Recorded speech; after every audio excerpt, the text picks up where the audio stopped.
Le contrôle technique pour les motos, pour Didier Grison, c'est non. Depuis plus de 10 ans, ce motard en colère lutte contre sa mise en place. D'après lui, les motards sont responsables et ils ont l'habitude de constater eux-mêmes les défaillances sur leur moto.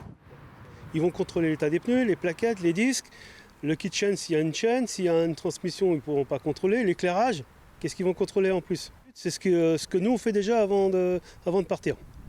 Et nous on n'en veut pas de ce contrôle technique. Si vraiment l'État veut faire avoir plus de motos qui polluent, qui nous mettent des primes à la reconversion pour l'achat d'une moto. Ils font bien sur les voitures, pourquoi pas sur une moto?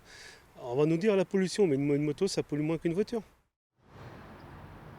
Même son de klaxon chez ce professionnel de la moto au Mans. Le contrôle technique, il n'en veut pas.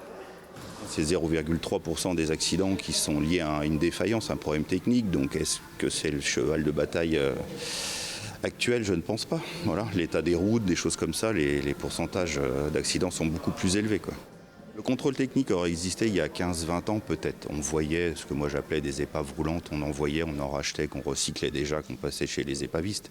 À l'heure actuelle, quand ça m'arrive 1 à 2 fois par an sur plus de 1000 véhicules vendus sur la concession, voilà, ça n'existe plus.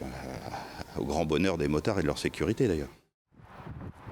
La Fédération des motards en colère prévoit de crier au scandale ce samedi dans toute la France. Au Mans, la manifestation prendra la forme d'un cortège à 14 h entre Antares et la préfecture.